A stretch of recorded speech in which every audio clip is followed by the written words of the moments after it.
Let's see how to use Auth0 in a Laravel application. First, make sure that you logged into your Auth0 account. It will make life a bit easier later on. And we're going to follow the instructions in this page, github.com/auth0/laravel-auth0.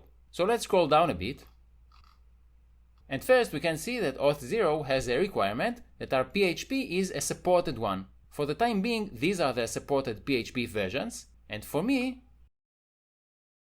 I'm running PHP 8.3, so it is one of the supported version and we can move on. So we can create a new application, or we can integrate Auth0 into an existing application, but for simplicity, I'm going to follow the instruction for new applications. It's a bit simpler. So let's copy this command, and this one will create a new Laravel application with almost everything we need to get started with Auth0. So in my home folder, I'll create a new PHP workspace folder. And in my PHP workspace, I'll paste the command I just copied. And this will create the new Laravel application in a folder called Auth0 Laravel app.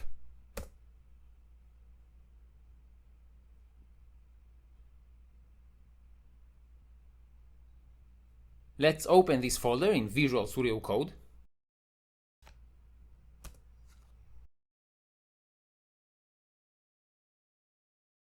And let's move on. So first we need to install the Auth0 CLI or command line interface. To do that we're going to need curl, so let's start by installing curl on our system.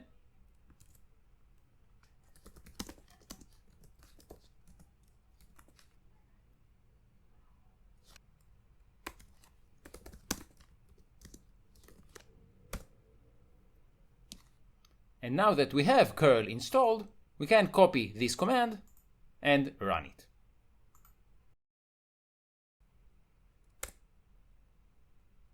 So we now have the Auth0 CLI, and let's move it to this folder so we can use it from anywhere on the computer.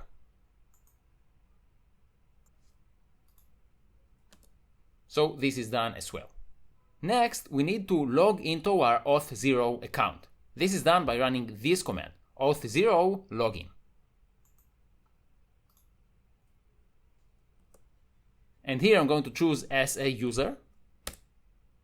And we need to press enter to open the browser so we can log in.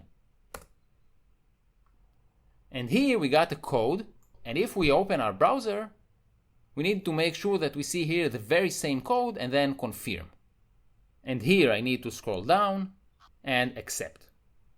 So we logged into our account in the command line interface, and now we are logged in. We now need to configure the SDK. So we need to register a new application, and this is an Auth0 application. Now here we can see the name of the Auth0 application we're about to create. So make sure that you don't have an application with this name already. If you already created an application with this name before in your Auth0 account, it's not going to work, and you will need to either use a different name or delete the old Auth0 application. For me, I don't have an application with this name, so I should be okay. So let's copy the command and run it.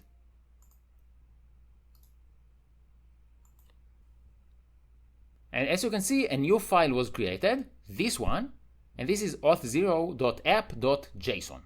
Next, we also need to create a new API point in our Auth0 account and provide our new Laravel application with its details. Once again, make sure that you don't already use the name of the API or its identifier. For me, I don't use either of them, so I should be okay.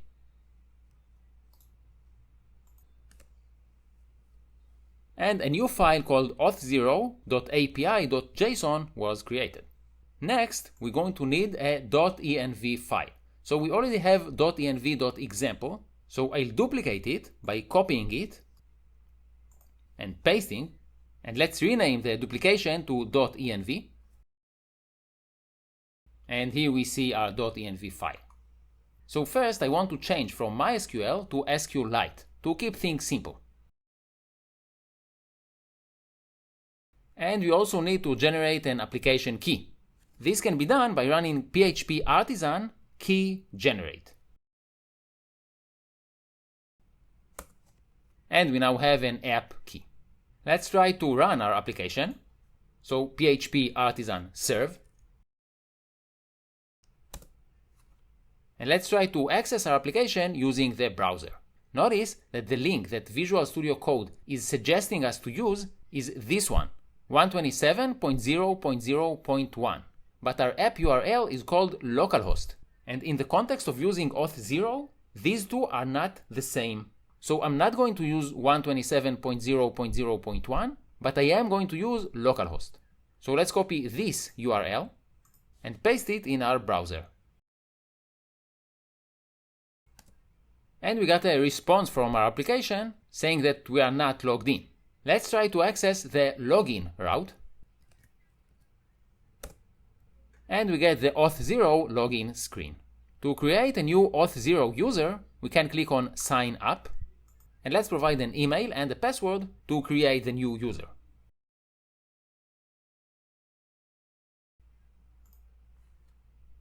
We need to authorize the app as the new user, so let's accept. And we now logged in as this user. If we open our Auth0 dashboard, we can go to User Management and see our users. And here we can see the user we just created. If we get back to our application page and refresh it, we are still logged in. But if we open the developer tools and open storage, at least in Firefox it's storage. If you use either Chrome or Edge, you're going to find it in the application tab. Anyway, here we can see our authentication cookies. And if we delete them and then refresh the page, we can see that we are not logged in again. So when we log in, we receive these cookies, and then our application can verify that we are logged in. As part of the application, if we take a look at routes and web.php, we can see that we have this route, private. This route should only be accessible to logged in users. That's why it uses the auth middleware. So let's try to access the private route now. And keep in mind that we're not logged in. And we are redirected to the login screen. So let's log in. And now that we are logged in, we get the content of the actual private route. One more thing I want to show is how we can use a domain name instead of an IP address or localhost. So first, let me open my hosts file.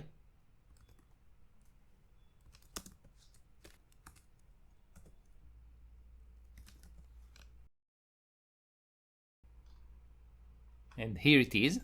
So I'll use nano to edit it. And let's say that I want to use the domain absprog.com. So let's save this file and exit.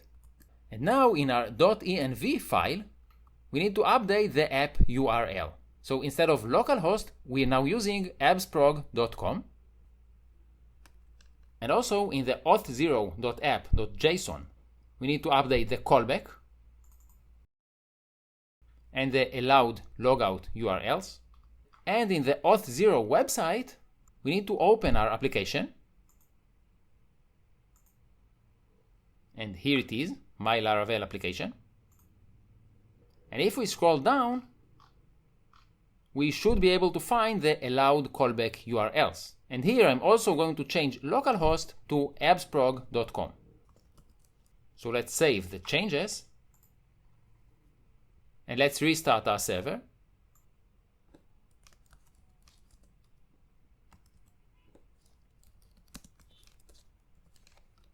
And let's try to access our application using the domain absprog.com.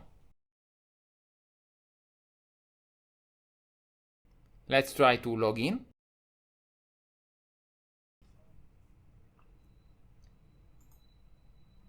And once again, we are now logged in.